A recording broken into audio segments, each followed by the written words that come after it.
Hello everybody, this is Anand Salihovic and welcome to my channel where only you have the power to build your world.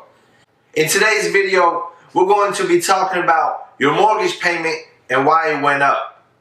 So make sure you smash the like button, smash the subscribe button, and let's get into this video.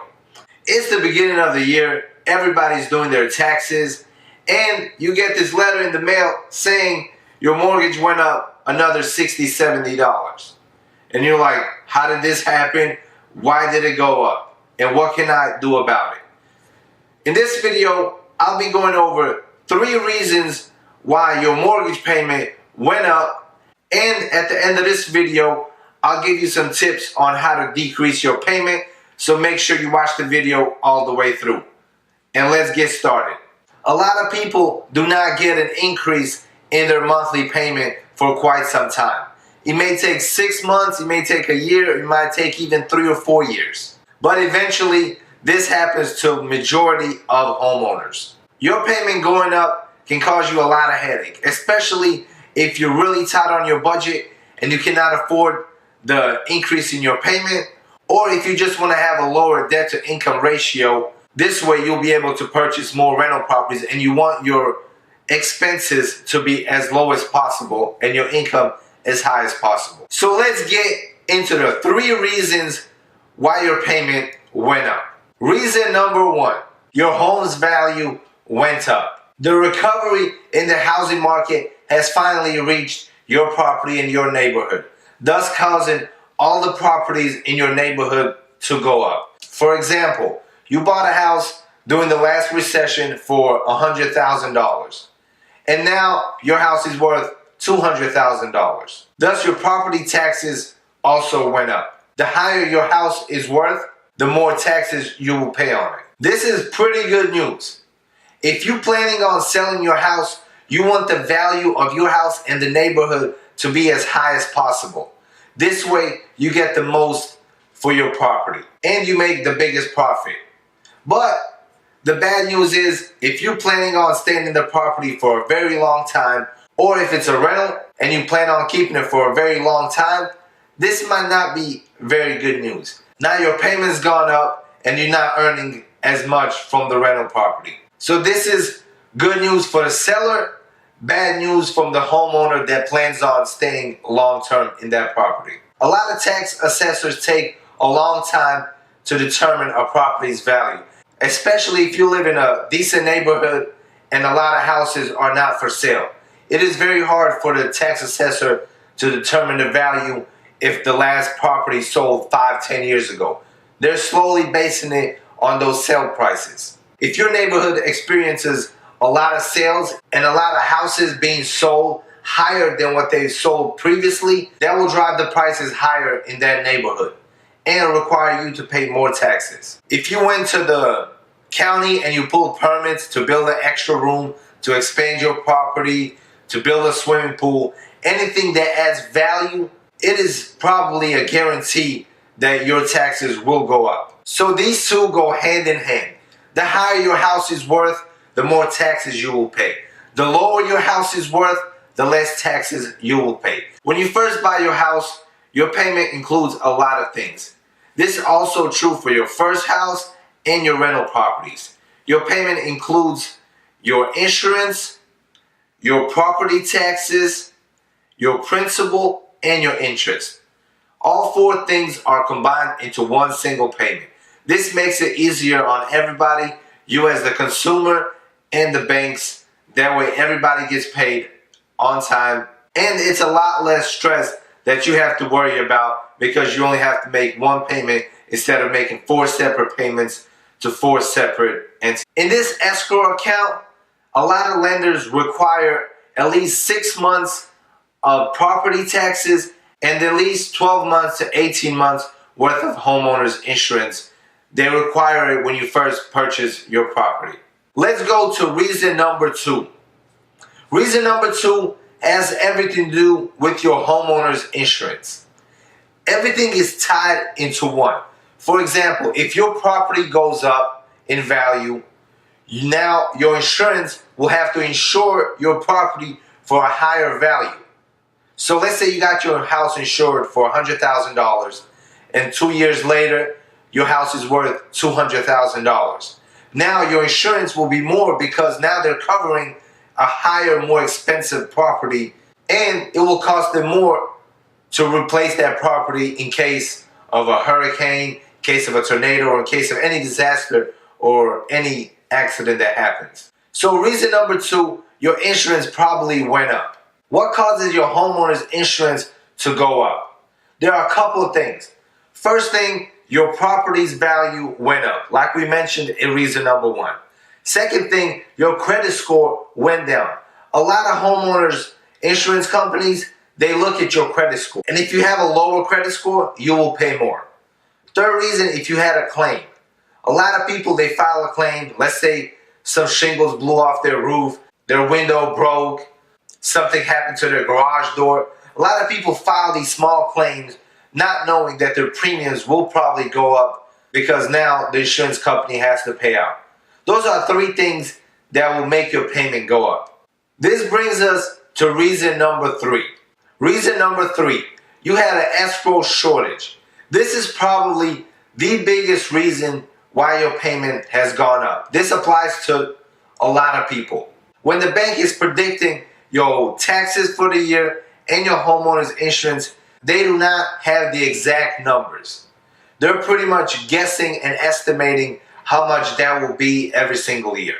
They go off of previous years. So your homeowner's insurance went up, your property went up, causing your taxes to go up, and now this year your bank did not calculate everything correctly because they went off of last year's numbers and they did not increase it enough to meet this year's requirement. And this causes you to have a shortage in your escrow account. So now you're short $400. The following year, your payment will go up, and they will give you 2 options. You can pay the $400 up front and your payment will stay the same, or if you don't pay the $400 up front, they will divide that $400 into 12 equal payments, and thus your payment will go up every single month for that year. Thus, following year, you'll still probably keep that high payment. It won't go down, it will just stay at that rate. This is good news and bad news because the good news is they give you 2 options. The bad news is whichever one you do, you still have to put money out of your pocket. Preferably, I would pay the lump sum up front and keep the low monthly payments because next year you'll probably be faced with the same situation. Now that we know the 3 biggest reasons why your payment has gone up, I will give you 3 tips on how you can lower your payment. First thing, let's get some stuff out of the way. If you're a homeowner, you better expect your payment to go up. It doesn't matter if you have a 15-year or a 30-year locked-in mortgage with a locked-in rate, your payment will probably go up. It's just a fact of life. Your property taxes will go up, your insurance will go up, especially if you bought a decent property in a good area. And with the economy recovering at such a rapid pace, expect your payment to go up. The first thing that you can do when your payment has gone up or when you receive that letter in the mail saying next year your payment will be this much unless you pay, shop for homeowners insurance. If you have a car and your insurance goes up, what do? You look for a different company that will offer you a cheaper rate. Homeowners insurance is no different. When they increase your rate, do not just settle for it and accept it and keep on paying the higher rate. Go online, get some quotes, and find a cheaper homeowners insurance. If this company offers homeowners insurance at this price, you'll probably be able to get it cheaper somewhere else. It does not hurt to shop around.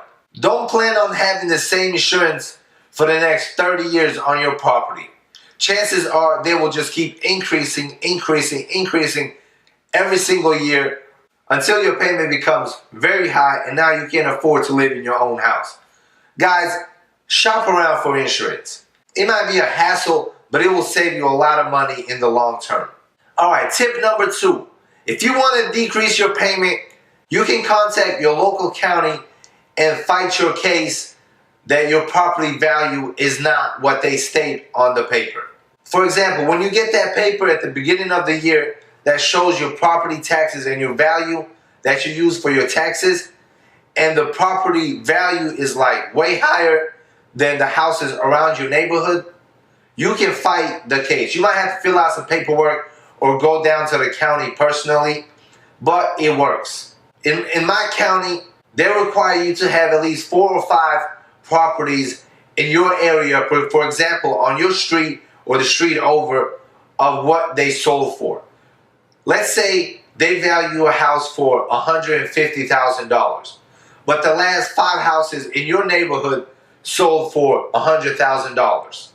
Now you can take those estimates, take it to your county, and ask them to revise your property.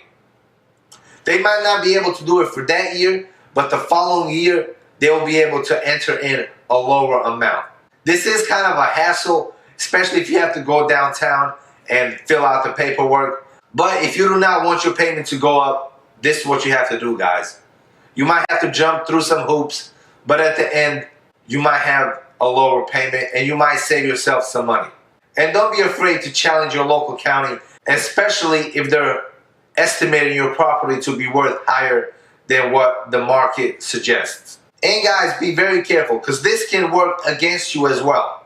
For example, if you got that paper at the beginning of the year and they stated your property is worth $150,000, and then you pull the last 5 houses sold in your neighborhood and they're selling for $200,000 or $250,000, if you take those estimates to your county and they see it, best believe next year your property's taxes and value will be way higher.